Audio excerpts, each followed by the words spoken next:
It's Tea Talk time, and here's Lady O. Thank you, Tracy. Well, welcome everybody. And I am so glad to have you here. I'm excited about our show today. As you know, tomorrow we have a special holiday, Memorial Day. And so we wanted to do something special in honor of our holiday that we're going to be celebrating on tomorrow. So I have invited some beautiful ladies who are servants, previous servants or past servants, however you want to say it, service people in the Army, in the different services. And I may be saying this wrong, so y'all just forgive me. Let me stop because I don't want to get that wrong. Are y'all previous in the armed services? How would I say that? And their branches of service, the different branches of service, which is going to be Air Force and Navy Reserve. You can just call us veterans. We're veterans. Thank you. Okay. Well, that's perfect. Okay, I want to get it right. Okay, Tracy, we're going to start again. Sorry about that. But I guess I can just start mine because, no, go ahead and do yours so we'll be all together. We want to start again? Yeah, we're going to start again because Johnny can just cut it right there and start. He can start without having to cut. But I want to make sure I have that right. Okay, no problem. Okay. All right. You count down, or you want me to count down? I'll count down for you. Okay. This is blowing my hair and making a noise. It's stressing me. 3, 2, and 1. Ladies and gentlemen, let's get ready for Tea Talk, where the topics are real, relevant, and relaxing. It's Tea Talk time, and here is Lady O. All right. Thank you, Tracy. And welcome to Tea Talk, everybody. It's a beautiful, beautiful Sunday, and tomorrow is going to be a very special holiday that we'll be serving. And I have invited 4 beautiful ladies who are veterans, female veterans, and they're going to help me honor and have do a special tribute and memory to some of the ladies who have gone on. And we are going to talk about their life and how they got to be veterans. So the first thing I want to do is to make sure we understand the difference between Memorial Day and Veterans Day, because I've had people tell me all the time, this is when we do this and this is when we do that. I said, no, we got to get it right. If we're going to celebrate it, we need to know exactly what we're celebrating. So Sister Deborah Reevy, I'm going to ask you to come first. And would you explain to us the difference between first of all, welcome to Tea Talk, Sister Deborah. Can you say hi? Thank you so much, Lady O. It's a pleasure to be here. Thank you so much for inviting me. Yes, so good to have you. So tell us, what is the difference between Memorial Day and Veterans Day?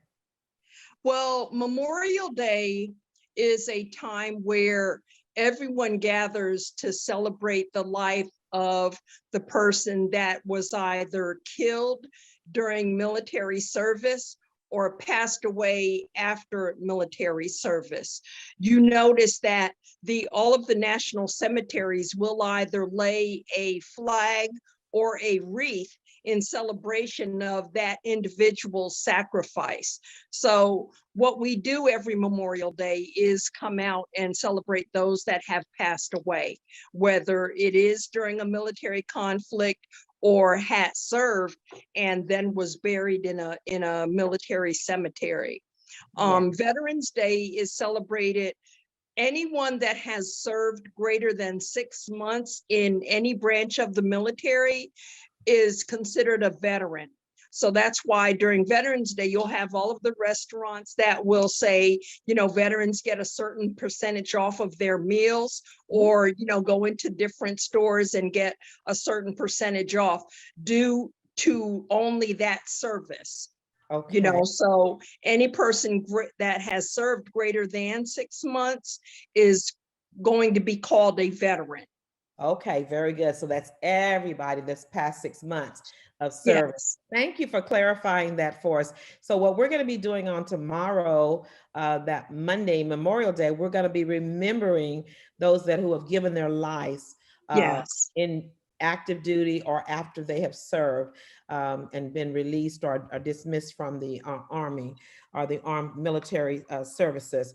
Thank you for clarifying that for us. Now, what I You're want to so do welcome. next is to just get everybody on here and introduce so they can see who the whole panel, everybody is. So since you're already on here, Sister Reevy, why don't you go ahead and answer this question, and let me introduce everybody else. We have Miss Krishna Black. And can you say hi, Krishna, so we can say hello to you? Unmute yourself. Hi, Hi, welcome. thank you for having me. Okay, yes. And then we have Patrice Simmons. Oh, thanks for having me. Okay, great, great, great. Loving that color. Thank you. And then we have Shannon Taylor. And I'm not giving y'all's titles, so. Hello, and it's an honor to be here among all of you. Thank you. Okay, very good. Okay, let's see if did I get everybody? And of course, you met Sister Reevy. All right, very good. So the first question I want to ask you guys, I'm just so interested in knowing for you to introduce yourself and tell the branch of service that you served in, and then how did you end up in the service that you are? So if you just kind of introduce yourselves and tell us that first, and then we got some other questions we want to know about you. So let's see, Christian, why don't you go first, and I'll come back to you, Deborah, since you already talked first, and I'll come back to you. Hi. So I did 20 years in the Texas Air National Guard out here in Ellington Field, which is in Houston. Wow. I decided actually when I was in high school that I wanted to go to the military. The Air Force actually was not my first choice. My first choice was actually the Navy. I wanted to be a pilot, but because I'm visually impaired, I could not, even though I passed all the tests. I think the closest I said I could be a navigator. Okay. So I decided just to wait, and then later on, I think when I was about 25, I said, oh, okay, I think I'm gonna do this. So then I ended up joining the Air Force Air National Guard. Okay, very good. And so what is your title there? I didn't give y'all titles, so y'all can do that. So my title was, I was a technical sergeant, and I worked in contracting. So I did acquisitions and contracts for 20 years. Wow. Which is kind of different because a lot of times people change jobs, but I actually love my job. So I stayed there. Yeah. And it's really good for you to share what you do, because sometimes people think when you join the military or the armed services, you're going straight to the line and you're shooting guns and that's all you do. But there's so many other things that we need, positions that you can do, and even training and education you can get that you can carry on after you leave the services. So are you retired now? I am retired. It'll be 9 years in October. Okay. So what do you do now? Now I actually work for a private investigator. So I do something completely different. Okay. I am a certified process server, a notary, and I do background checks and everything else that has to do with following people and seeing what they're doing wrong. I love it. I love it. So all of you guys who need to check on y'all's daughter's boyfriends, that's what I will be using for. Let me check this joker out, okay? I want to know everything about him. Oh, that's got to be exciting. Okay, let's go to Patrice. It's Patrice. Unmute yourself and tell us, what service you were in and how you got in there and everything about you. Okay, so I was in the Navy Reserves for 9 years. And what made me want to join was my mom was a single mom, and I thought that would be a way to help pay for college. And I didn't know what I wanted to do. When I was graduating, I knew I wanted to be in the medical field, but I didn't know if I wanted to be a nurse, if I wanted to be a paramedic, if I just wanted to do x-rays, or I didn't know. So I figured I would go in the reserves because I didn't want to commit, honestly, to being active duty. So it was the best decision for me. I'm so glad I did it. And I ended up becoming a registered nurse. And while I was in the reserves, of course, my weekend pay was able to help me to get through school. It was a big help. So I'm Wow. glad I did it that way. I almost did get called to active duty once during Desert Storm. I was in college and they said, pack your bags, get ready to go. So I thought I was going to have to do active, but during my time, I didn't have to go active. But Right. very, very close. And when they call you, you do have to drop everything and go. So literally, I was ready. I was going to have to leave college and go. But thank God, it worked out for me. I didn't have to go. Well, thanks for sharing that, because I do know of a friend of ours who was in the reserves, and he did the same thing. He didn't want to go to active duty, but they called him and he didn't go. And they put is it AWOL? AWOL, he went AWOL. AWOL. They came after him. Yes, it's And very so they don't play. If you sign up and they call for you, you got to go. Yep. But I like also that you said that it was able to pay for your schooling. And that's something that you have a lot of people who cannot afford college. It's very expensive. And so it is a good way. And then did you learn nursing there as well? When did you learn? No, I used the money to go to nursing school once I came home. Okay. But I was a hospital corpsman. That is what I went, like after boot camp, you pick what school you want to go to. So my school was hospital corpsman. And there you learn everything from taking vital signs to drawing blood, just a variety of things. And actually, when you get done with hospital corpsman school, I could have tested to be a LVN, a licensed vocational nurse. Right. But I waited too long and didn't do things the proper way to do that. So I did it, outside of the military. Okay, very good. And so what is your title, or what did they call you or refer to you in the Army? So my rank was E4. E4. So it goes E1, E2, E3, E4. And I was a corpsman, a hospital corpsman. Okay, very good. Oh, wow, thank you. All right, Miss Shannon. Welcome Yes, to Tea Talk. Tell us about yourself. thank you. I served in the Army Reserve. I actually served 3 years in the ROTC in high school, which is Reserve Officer Training Corps.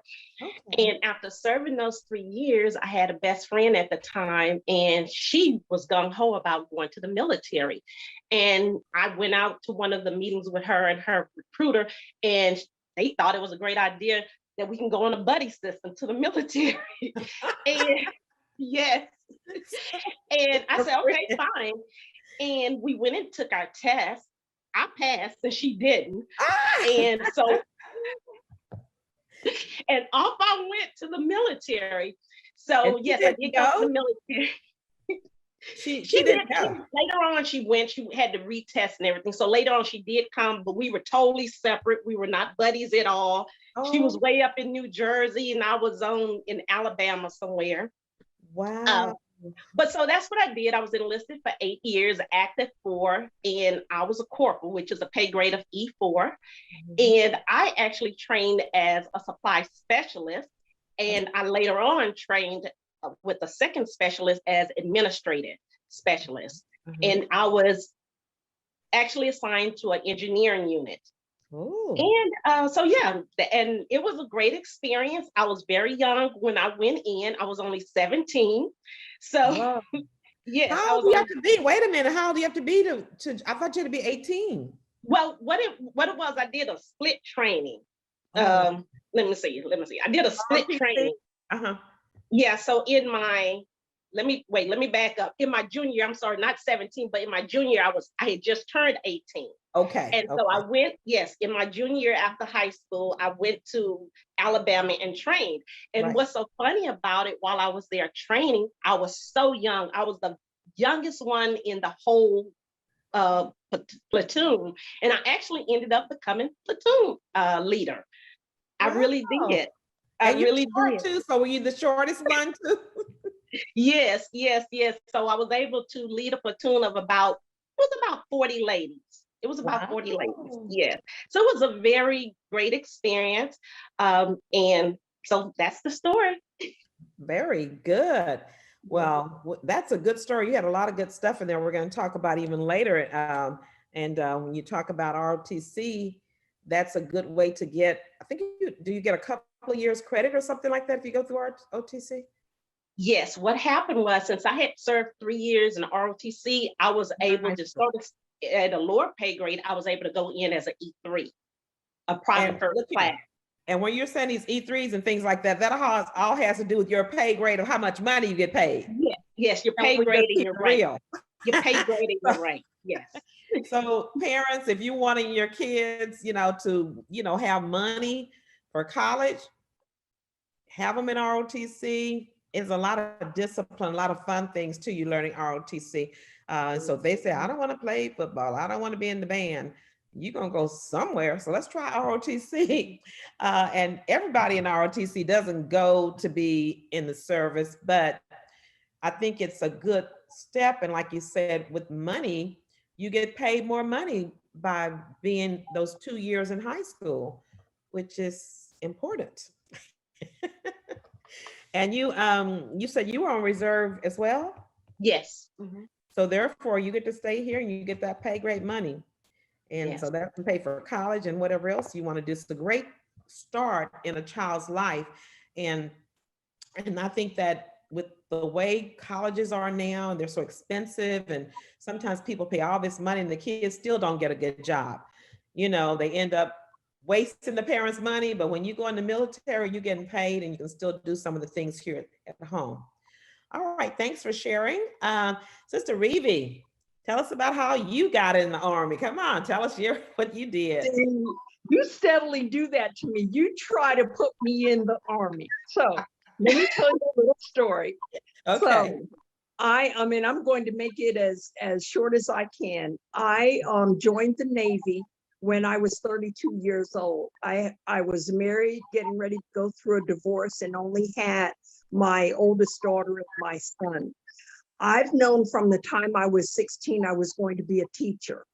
And with God's hand on my life, my entire Navy career was spent in the medical field. I was a hospital corpsman, E3, went to second class, went to first class. And first class is when I retired.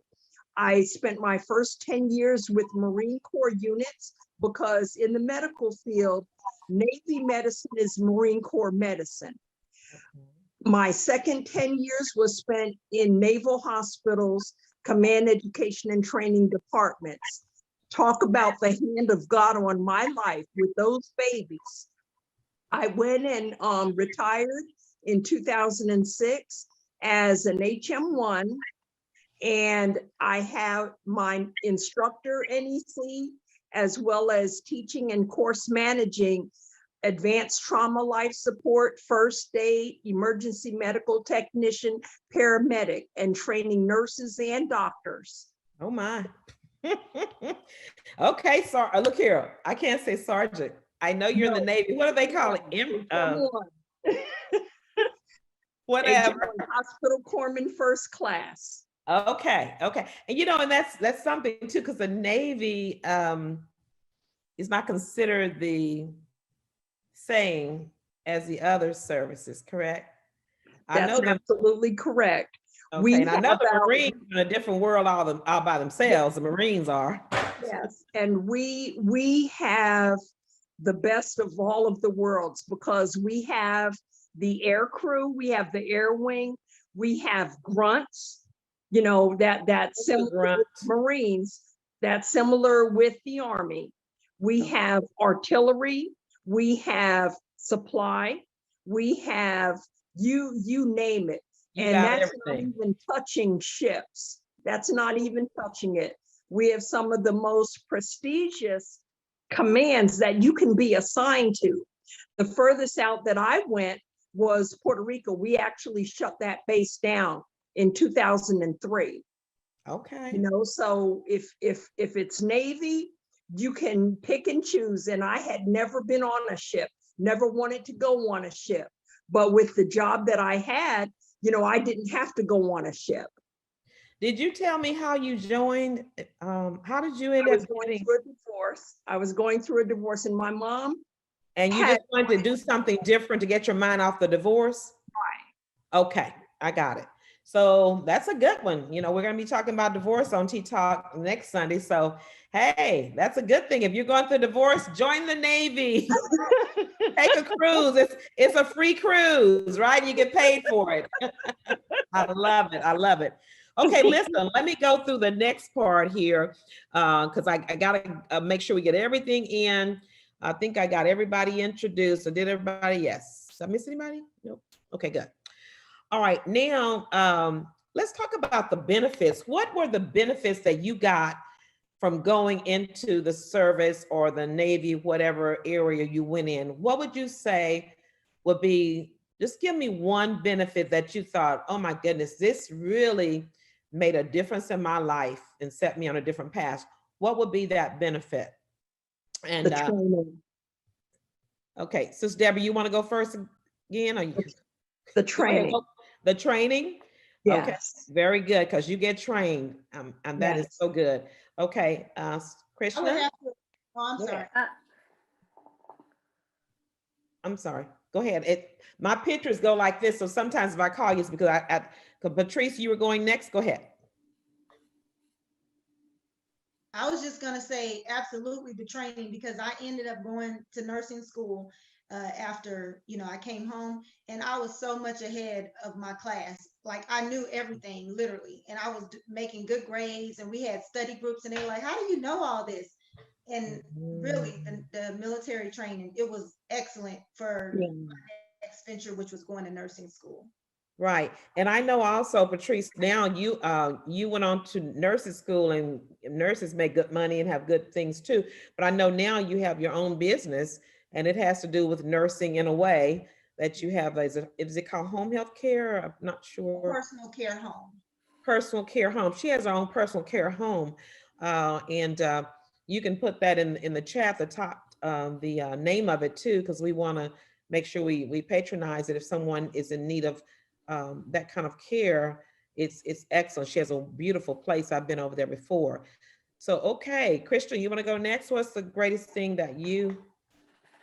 I think the best the training definitely, but I think the friendships. I have friends that are not just in Houston. I have friends that are all across the All world. the So world.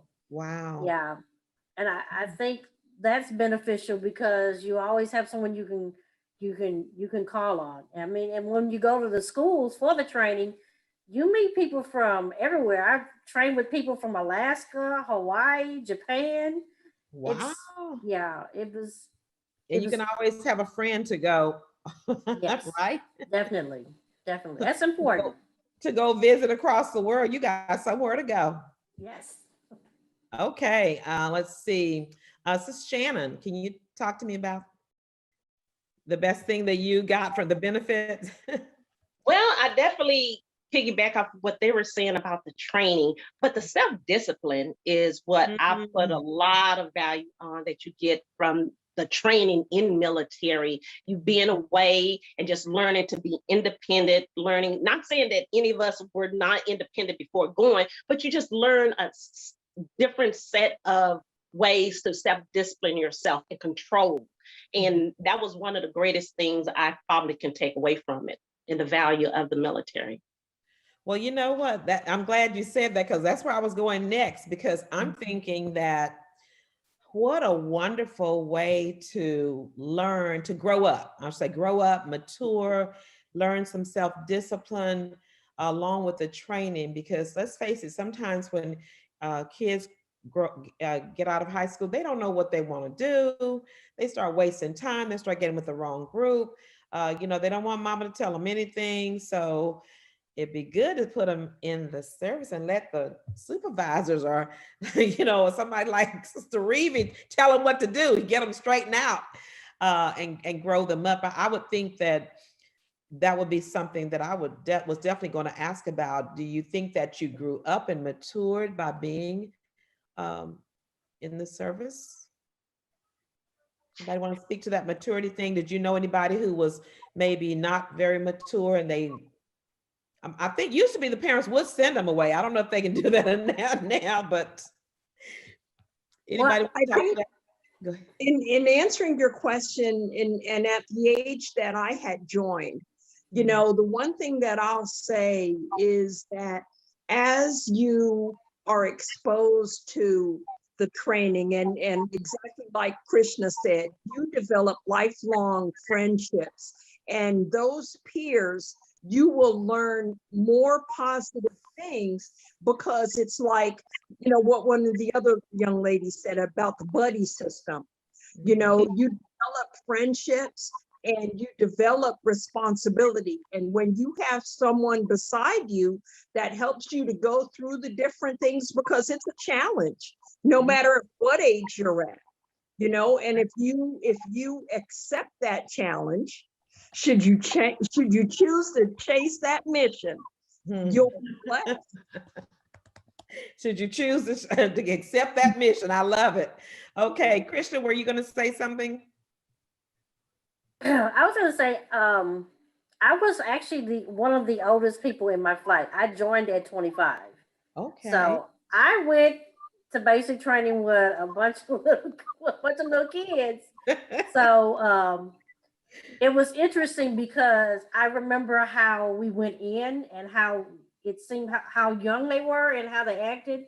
But then by the time we made it to our 6 weeks, I mean, you could definitely tell the difference. You know, wow. it was because some of them, that was their first time being away from their families. But it definitely was some growth. I mean, even on my part, even at 25, there was still growth. Right. So right. definitely. And you know, and the other thing too, I was thinking about too, if I were, my kids didn't go, but if I were to have one go, or even my grandkids, I would say also to develop you as a leader. I would think that that's important to me, that my kids become leaders, whether they're going to work in the corporate America, they're disciplined and they can lead, and they're, you know, can get things done, and they're not slowful, you know, and laying around. They're up, because I know you get up. How early did y'all have to get up in the mornings? Oh, yeah. Zero like 5 o'clock. Wait a minute. What time did you say, Kristen? 4 or 5 o'clock in the morning, depending on what your job was. 4 or 5 in the morning. If you were cooking, I bet you had to get up real early if you were in the kitchen area. Sister Deborah, what time did you get up? 4:30. Patrice, what time? Between 4 and 4:30, and I was really bad at getting up, so I had a buddy kind of system. I went in with someone that we were in the same group, like they would train us to work out together so we'd be prepared for boot camp. And so we left for boot camp, we went to course school together and everything, but she literally would have to wake me up, because when they would wake us up, you know, I would say, well, give me 5 more minutes and then come back and get me. Like I was sleeping for the last minute. I never was good at getting up. Too funny. Yeah. Shannon, what time did you have to get up? Same thing, like the commercial says, you do more before 9 a.m. than most people do all day. That was it. 4 o'clock in the morning. Oh my goodness. And most young people, they like to sleep till at least 9 or 10. You know, I know when I was coming up in college, I had some roommates who would not take classes that were before 12 o'clock. Because number one, they had to see the Young and the Restless, you know, and then they go to school in the evening and they sleep the whole morning. Now, I never could sleep that late, but I think the longest I could sleep maybe was 8 or 9, but I couldn't get my roommates, some of them up at 9 o'clock. They were like, oh, leave me alone. Or they would end up flunking out of school because they were late to class, or sometimes didn't go because they love their sleep. But the military and the service and the Army and the Navy, you cannot sleep in. And do you have to go to bed at night, or you just stay up as long as you want to? You were tired. You didn't have any problems. Bed, huh? You were tired at the end of the day. You're like, can you just let me find a bed just anywhere and then fall out, huh? Yeah. Okay, well, listen, ladies, I want to talk to you about something else real quickly, too, because you all are African-American women and African-American. So in the service or in the Navy, whatever, what was it like as a Black woman? Were there any inequities or any little situations that you may have had to face because of your race, or even because of your race and being a woman? Let's see, Shannon, why don't we start with you on this one? Well, I can't speak on race. Being Okay. a female, I can speak on that. Okay. Okay. First of all, the specialty I was in, it was dominated by men. And so that means, I'm working back there with men in cages, in areas of the specialty I was in at the time. And so being around a lot of men and you being only one woman, maybe two in your area, men talk. They Right. talk like men talk, and just all kinds of languages and all kinds of filth and everything. Not saying that all men do this, but these men did. And I never forget, there was this one guy. He could be so derogatory the way he would talk about women and things he had done with women and done to women. And I never forget, we were out for 2 weeks out in the fields, and I had guard duty. And so they assign you guard duty. You don't know who you're going to be paired up with. And of all people in this unit, I was paired up with this man. And I'm smiling and laughing now, but it was no laughing matter at the time. I had so much anxiety knowing I was going to be up all night in the dark, in a shack, way up front on this base in another state, alone. Oh my God. I was a nervous wreck. I was a nervous wreck. I don't even think that can explain the anxiety I had. Right. But I can tell you, everything went off without a hitch. He invited me to play cards, and we played cards. I must have played cards all night. I would not doze off. I would not fall asleep. But I was afraid.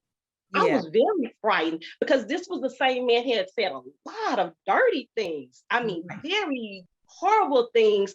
And it wasn't to me, but it was just about women in general. Women in general, yeah. So I was very young, so I was frightened. I really was. But, everything went off okay and everything, but that was an experience. But once again, I told you that, it's not male or female. You were a soldier. Mm-hmm. So I was dare not go to anyone in that uniform and say, hey, I don't want to be paired with this guy, because you're a soldier. Weird. Yeah, you're a soldier. So you have a duty. That was not an option. So. Well, you know what? I know there was here, I believe it was in Houston not too long ago, or one of the bases near here in Texas, where a young girl was raped and killed. So I know that it does go on. And even some of them have been reported that the women report and there's nothing done. So it does go on. So you had a reason to be fearful, and you're young like that too. And you're pretty and all that stuff. Oh, thank you. So that was another thing too about the respect. How do you get the men to respect you when you are a woman and you are beautiful, and they don't have women anywhere near? So it's like, is that what you have to do, is make sure you get their respect so they would know? That's exactly what you have to do. Like I said, I was 32 years old when I joined. So in 1990, I was stationed in Arizona, and I had just put on my E5. And so the sergeant major of that base had went, and he was welcoming everyone. And the one thing about Marines, you have to prove what it is you know in order to be accepted, as their corpsman, and so if you don't know your stuff, if you haven't studied your stuff, then, they're going to make your life very miserable. Mm-hmm. So I had just put on my E5, and Sergeant Major came in. And E5? I'm sorry to interrupt you, but what is an E5? I'm sorry. That is a Petty Officer second class. That means you just got this new title? Yes, I got promoted. I prepared in my advancement exam and passed my advancement exam. Oh, okay. So they were getting ready to promote us.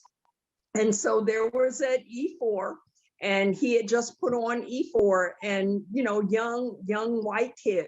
And so Sergeant Major came up in there trying to rag him, you know, saying that this boot didn't know his Yes. Okay. from a Okay. hole in the ground, Right. right? And so I told him that he needed to stand up to him because Sergeant Major was trying to see if he could get a rise out of him. So my mentor said to Sergeant Major, you're gonna let this boot second class talk to you, talking about me. And so Sergeant Major was a good old boy from Los Angeles before Los Angeles area became predominantly Black. Okay. Right. And you've heard about that migration, I'm sure. So Sergeant Major says to me, I'm not studying that HM2. She's just mad because my grandfather owned her grandfather. Sergeant Major, respectfully now, Sergeant Major, you have it backwards. It was my grandfather that owned your grandmother. He left me alone. He left me alone. Okay. Yeah, it sounds like to me, it's kind of like in the projects, we had to be able to do the dozen. If you didn't know how to do the dozen, you would be crying and people would run over you and just make your life miserable. Once they knew you could do it back, they let you alone. All right, let's see, who's next? Sis Krishna? So one of my positions, when we deploy, I ended up out on the flight line, which is so different because I was normally always in the office. People didn't even know where we were. We were in the supply building in a little bitty office. So I would come out and I would be so happy because all my friends worked in the hangar. So when I got assigned, the guy who was over us decided that he was going to make all of the women. We were going to be in charge of all these guys running a line of equipment because my job was to inspect the cargo that was loading on the planes. Right. And I had to sign off on everything. So I had one guy, he was white, and he was just upset because he couldn't understand why I got chose over him. Well, I mean, we literally got into it on the flight line, throwing hats down and everything. Oh, no, you didn't believe that you did this, and you're not better than me. And what'd you say? I just looked at him, and you know what? Sometimes they say I can show you better than I can tell you. Yes, yes. So when that cargo started running through that line, and we were running that line like that, we had commanders coming out giving us coins saying, who's in charge? And these women over here are in charge. Wow. It got to the point where that guy came to me and he apologized. He said, I'm so sorry. That was so disrespectful for me. To this day, I can call him and ask him for anything. Wow. Yeah, he got to the point where he had my back and I didn't have any issues. If somebody came in there and gave me some grief, he was the main one standing up behind me saying, man, you need to back up. You need to back up. You need to back up off my sergeant. That's what you need to do. Wow. So it's you have that because a lot of times it's the women against the men. I don't want to listen to you. Why do you get to do this? I experienced the same thing when I went to command school, and I think there were only a couple of us that were reserves and guard, and everybody else was active duty. Well, I ended up having to command the flight, and they did not like that. Well, why did she get to command? Oh, it was just so much. But once again, you got to show them. I can tell you better than I can tell you because you can tell me all day long what you've done, but I can tell you by my experience what I know how to do. Let me show you. Exactly. Wow. Yeah. That is great.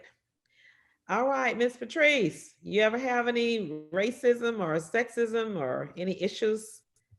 The only issue that I can speak on, because I was reserved, but coming out of hospital corpsman school, when we would have free time, like on the weekends or holidays, when people got to socialize a little more, I would just say, and I was young, I graduated in May and I went to the service in June. So I was young, but it was a lot of flirting and just guys being obnoxious just once they got to be around the women, because in boot camp it's separated.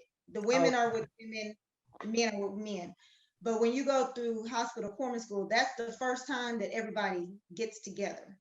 So I would just say it was just some extra, flirtatious and, men saying things that, was disrespectful, trying you just to see what you would go for, because everybody had just went through boot camp. That was a tough time. So now we had freedom.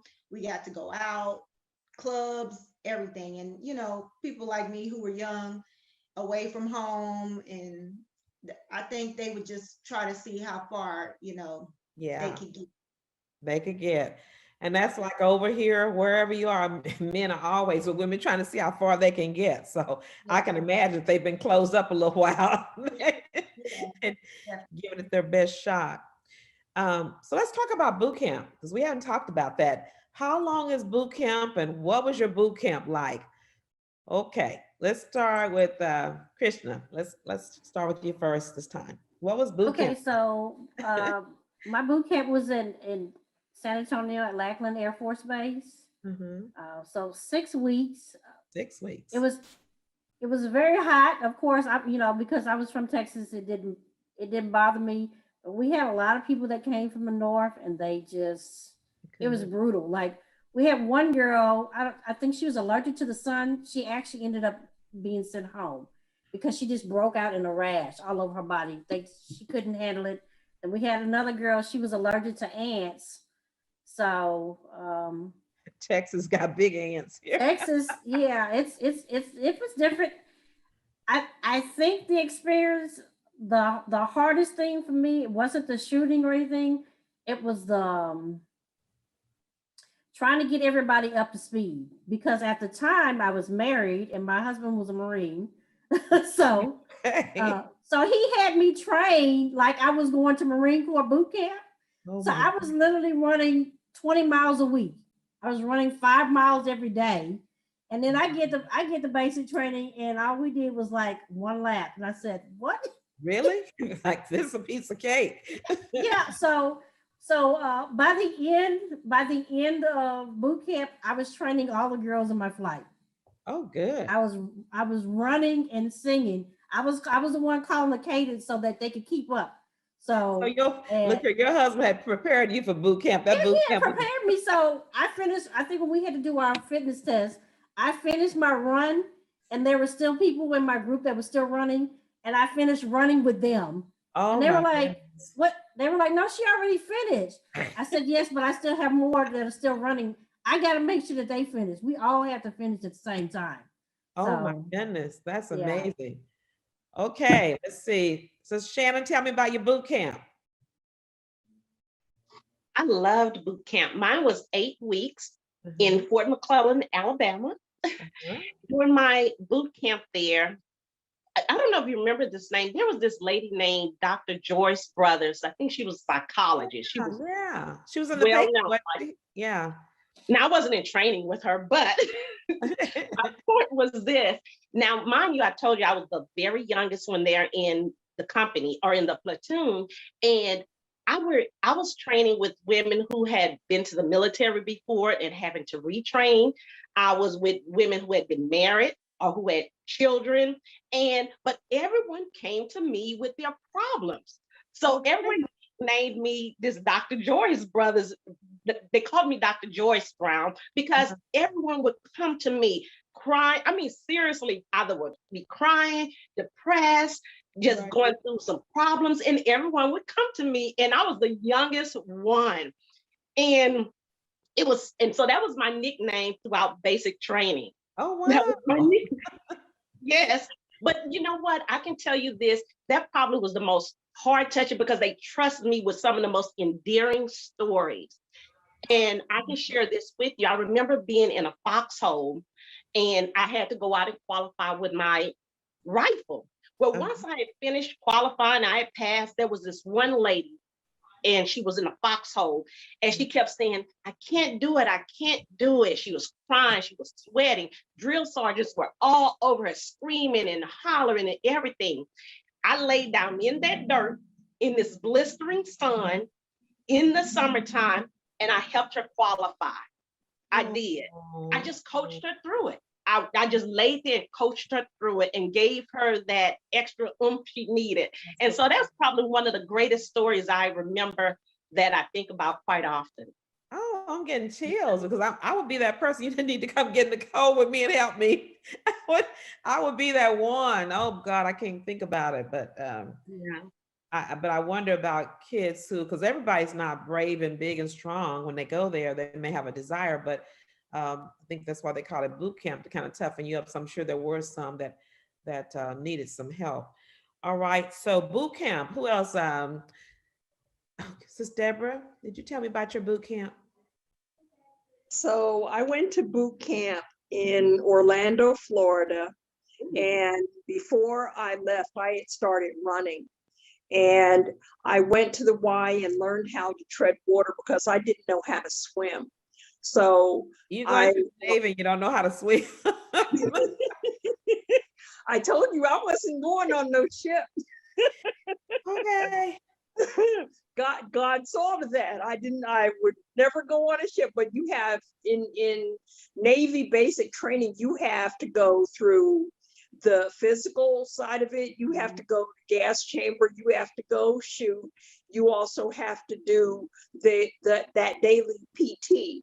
And so, I ran in high school. So, I knew that I could have that upper hand, but I knew that the most difficult part of it was going to be with the physical tests, so, I dug my heels in and prepared for it and passed my swimming test. After a few days, I went to remedial because you had to do the backstroke at the length of the pool. So make it. Yeah. So, you mentally prepare, and that's key, because you will always have someone that doesn't want you there. But if you know the real reason why you're there, you'll be able to overcome it. Yeah. Whatever challenge they throw at you. And I think that's one of the things too, that when we were talking about the benefits of going into service, whichever branch you're going into, that mental tough and tenacity that you get, it's something that you not only use there, but you use it the rest of your life. I think that's what I've seen with a lot of people that I know who have been in the military, that they're very strong mentally, right? And so they end up using a lot of those skills of leadership skills and those self-discipline skills, and it carries over into the rest of their life.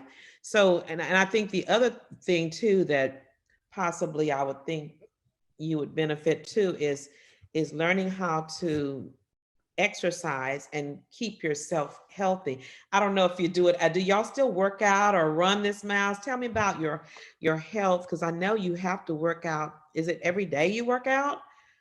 Okay, Kristen, let's start with you first, because you're the ones running all these miles. I'm like, Lord, I wish I could run at least one. Do you still work out, keep yourself? I still do. I still run. Well, I walk now, but I still work out. Yes, I think that because that was me before I joined the military, and then we had to do it. You had a fitness test every year. Wow. So you didn't want to wait to the last minute trying to get in shape. You try to stay in shape. So I think the hardest thing about coming out is when you get out, is trying to keep that up where you're staying healthy, because we get comfortable with retirement when we feel like, oh, I don't need to exercise. Yes, you do, especially now with COVID. Yeah, I put on weight and I was like, I think I'm gonna go back to the gym now because I don't want to play catch up anymore. Yeah. Right. Patrice, did you tell me about your boot camp experience? I didn't, and if you had skipped me, it would have been okay. It was the worst time of my whole life. Was that the worst part of the boot camp? Yes. For me, it was bad all the way around. I was not physically, like I was on drill team, but Uh-huh. I was not a runner. So I would throw up. People would have to push me. I was the one needing the help the whole time to pass the physical test. Like I was just not with it. So it was that. It was the yelling and screaming at you. You know, they would try to get in your head. I couldn't take that. That was bad for me. I wrote my mom a note asking her, was there any way that she thought she could get me out of there, because I had changed my mind and I was ready to come home. Like literally, I wrote my mom a note and asked for that. It was Oh, that. you It was wrote your mommy. You wrote your mommy a note. I did. It was the hair. At the time I went in, they told me, my recruiter told me to cut my hair shoulder length. I cut my hair shoulder length. I got there, they cut my hair shorter where it couldn't touch your collar. I was mad about that. I mean, nothing was going my way. It was just bad. Well, I'm glad you shared. I came back to you because that would have been me. I mean, I'm not wanting to cut my hair. I'm not wanting I'm the same way. I was in drill team, and whenever we had to run, my side would ache so bad that I felt like I was going to throw up. I don't know if I ever, usually I stop. They say, oh, just go sit on the sideline or whatever. They would let me stop because I would literally, like my side was like it was going to burst. So I was never a runner, but I could do drill team all day long and kick and do all that stuff. But it's a different thing when it comes to exercising and that kind of stuff. So. And I was the only person that I know who gained 20 pounds in boot camp. I gained 20 What were pounds. you doing? Eating? Eating Everything. I was eating everything. because they feed you pretty good. Is the food good there? No, it's not even good food. It's not good at all. But What are you been eating junk? my nerves. No, you don't even have the luxury to get junk food, but I would eat all my food really, really fast, and you can get seconds. And it not that it was good. I think it was a nervous thing. And I would just eat. And my mom, when she came to Orlando for my graduation, like she didn't even recognize me from when people were dispersing, and she was looking for me in the crowd, and I was walking towards her. She's like, is that my baby? Like she did not recognize me. I had gained 20 pounds. Wow, that's a lot of weight. And you, It is. It is. But to answer the question you asked after that, it did set me up for a lifetime of fitness. Like after that, and ever since then, I've been one to work out. And now I can run way better than I could at 19. wow, I don't throw up anymore. you don't throw up anymore. Wow, well, I haven't tried that. Okay, but that's good. Okay, Miss Shannon, you all healthy and still excellent working out and then running and what? I did not like push-ups. I did not like push-ups, and I still do not like them today. For as everything else, yes, I work out doing everything else, but the push-ups, no. Because we used to do push-ups, sit-ups, and a 2-mile run. That would be our thing 6 days a week. They would give us a break on Sunday. I would go to church for some praise and some worship and some strength for the next week. But yeah, I still work out. Wow, wow. Well, that's good. So that's a good habit. Okay, let's see, who did I not get here? Sister Deborah, do you still work out? What do you do to keep your health up? I know um, sometimes we may have other issues where we can't work out as much. What do you do? Are you still cognizant of your health and weight or whatever? I am, and before COVID, I was still going to the gym, and I would go on treadmill and I would go through the pull down bars for weights just to tone, but since COVID, I'm more of a walker, because I'm 60, mid 60 plus, 60 something. so I had to watch these knees. I know, that's what I was thinking about, because I'm having so many people I know that are friends and they're in their 60s and they're getting knee replacements. So, and a lot of them say, well, I used to run track, I used to run this, and I'm thinking like, I guess that knee thing is just kind of got to them. Wow. Well, I had you know how big my dog is, and when Bear tore my meniscus, that's the surgery that I had, and they keep on talking about knee replacements, and I'm like, no. give me the steroid injection and I'll be fine. And it's fine. Well, good. Listen, I want to close out before we get too close into the segment with remembering, since this is a Memorial Day, and I'm sure that you have either friends or relatives or whomever that you know that you're thinking about on this day. Would you like to do a tribute? Each person take maybe, I know there's probably several people, but maybe give a tribute, call that person's name. And we're going to close out with prayer and thanking God for them and blessing their families for the sacrifice that they gave. Let's see, Crystal, you want to start off first? Do you have someone you can think of to remember? So I would like to remember my uncle Jimmy Wright. Okay. It's funny because he was Army, and he died way before I even thought, before I even thought about going into the military. Wow. So yeah, I would like to definitely honor Okay. him. And did he die in service or after he retired? Or got out? After service. So Okay. he died after service. Okay. So call his name again. Uncle Jimmy? Jimmy Wright. And Uncle Jimmy Wright. Okay. Got it. Okay. Very good. All right. And Patrice, you have someone you'd like to remember? Tell a story about them, why you want to remember them? My cousin Ricky Ray, who was like a brother to my mom. They grew up in the same house. So they were raised as siblings, but he was her cousin. But he was an awesome cook. He was an awesome cousin slash uncle to me. Just a all around good guy. He didn't die in the service. It was much later, complications after a motorcycle accident, actually. But he loved being in the Army. Everybody who knew him knew that he was a veteran. So Ricky Ray. Very good. Ricky Ray. All right. So Shannon? Okay, I have two people, please. Okay, First sure. of all, my late Uncle Robert Brown, he served in the Army. He just passed away in January of 2020. Not combat related, but he died back in January 2020. And the second person is my first cousin who I love dearly. He's alive and well and living in Florida. He served 24 years in the Navy, and he retired just in 2018 as chief in the Navy.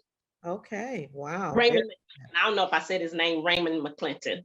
Raymond McClinton, very good. Yeah. Okay, all right. Let's see, is this Deborah? Long line of men that have served. And that was the reason I decided to go in.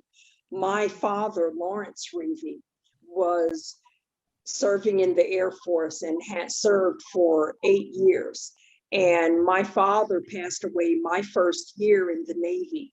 And he saw me in my uniform. And the one thing that he said to me is how proud of me he was. I am a Jersey bred daddy's girl.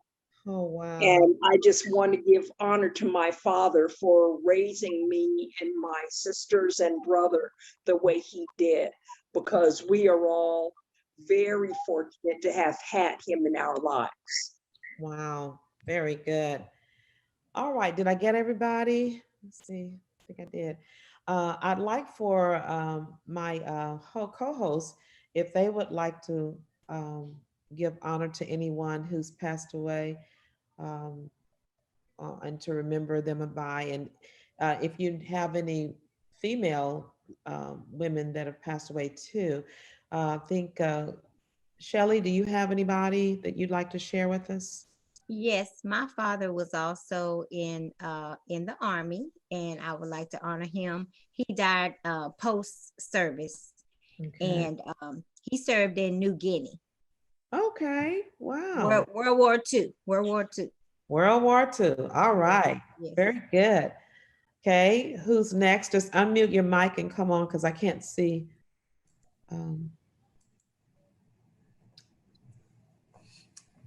My father also was in the Army. So his name was Gayron Shannon. Your father? Yes. Okay, very good. And so you want to tell anything special about him? What did he like to do? What was he like? Uh, he liked fishing. Okay. I love it. He liked to go fishing, yes. Did he catch anything? Was he a good fisherman? He was a good fisherman. The thing that I remember about us going fishing as kids is I had a sister who had Down syndrome, and we were out on the beach, and she somehow got caught by one of the currents.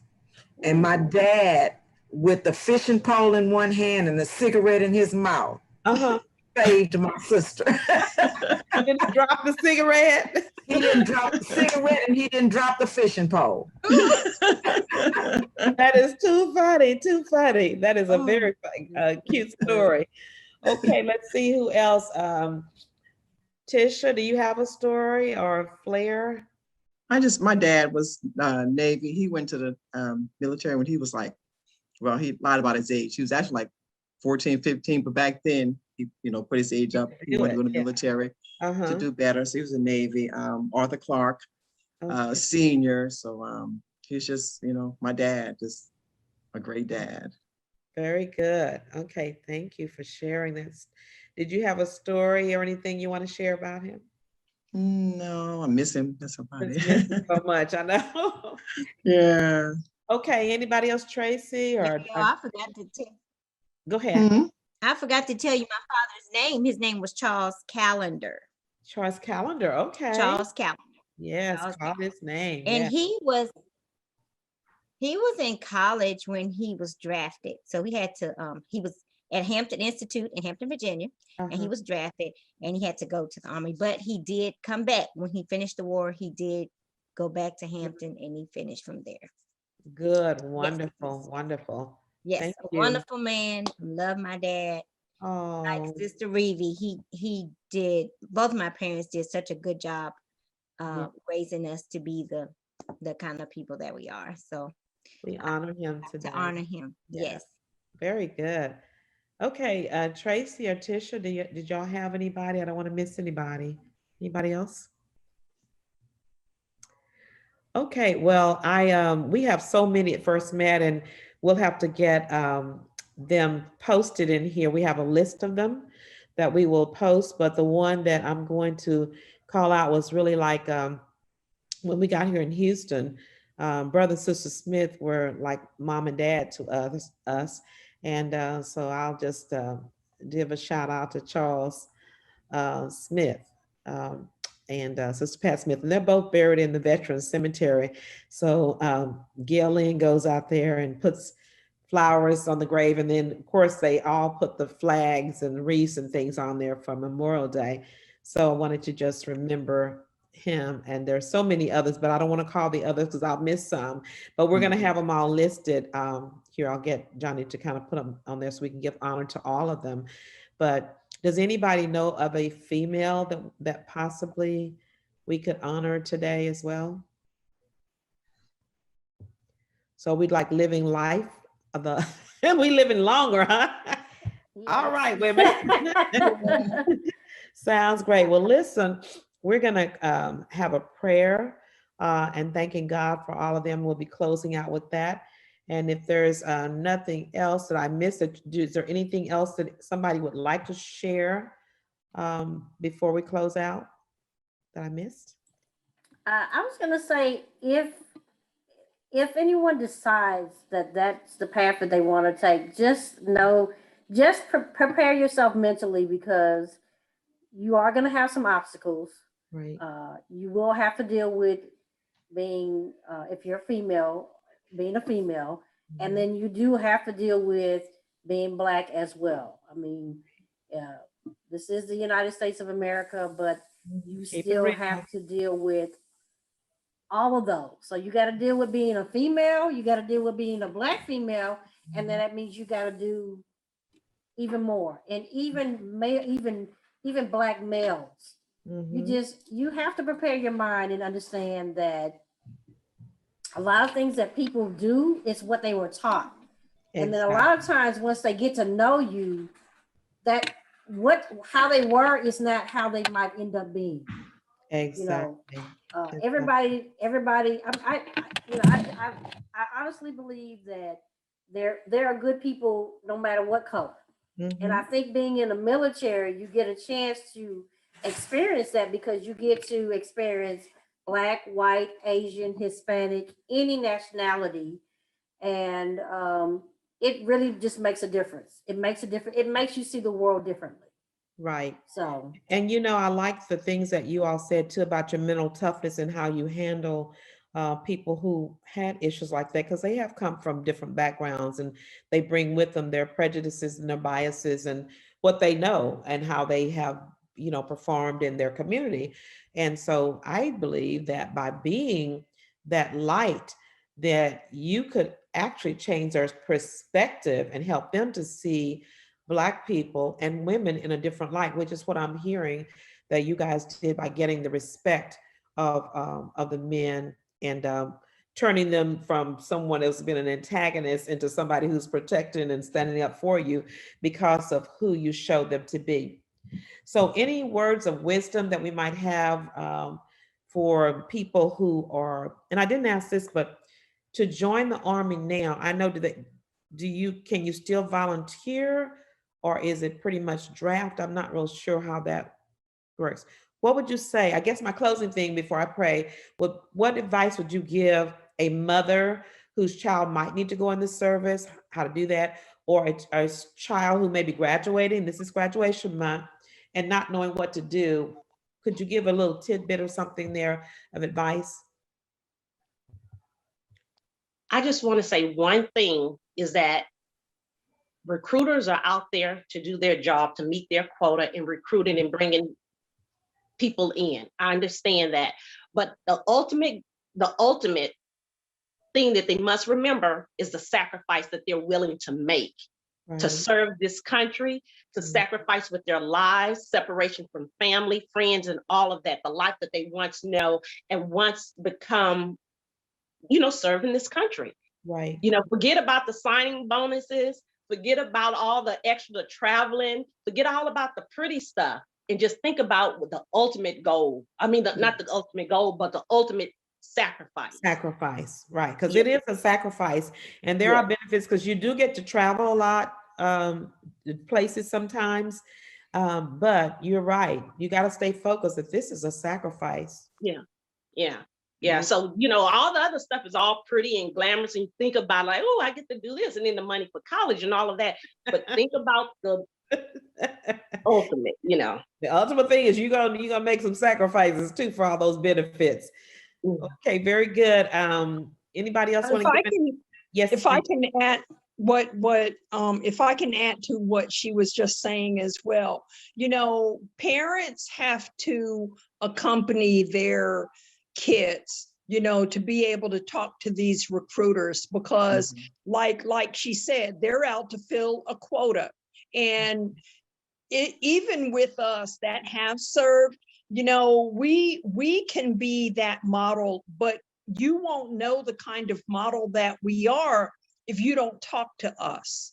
We can give you guidance, we can give you advice because it's not all about the money. It's not all about, having the benefits because you're going to work for them. And if I were to give any advice, that's the advice that I give my grandchildren. Sit down and talk to me. 2, know what it is you want to do and understand what it's going to take for you to accomplish that.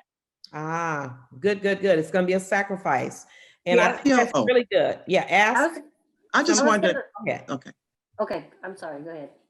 No, I just wanted to add that I was sorry. I'm gonna piggyback on that because I was gonna say, do your research. Know what it is that you want to do. Know what branch is going to get you to the job that you want to do. Because you might say, okay, I want to do this. That may not be that particular branch that actually covers that. So you need to do research and you need to know, you need to go in knowing something as opposed to just going in and letting them tell you everything because they can blow some smoke and they'll promise you one job and that might not be the job that you actually get. You get a dream sheet, you get to pick what you think you want, you might not get what you want. So you got to be thinking beyond after I get out of here, what am I Definitely. going to be able to do? What is this going to use in this particular time? It's a sacrifice, but using it to propel me and prepare me to move beyond when I get out, the job that I want to go to. And if they decide to do college first, then think about doing ROTC in college, because ROTC in college gives you scholarship money to pay for your college. They get paid to do that in college. And normally when they graduate from college and they go through ROTC, they graduate as officers.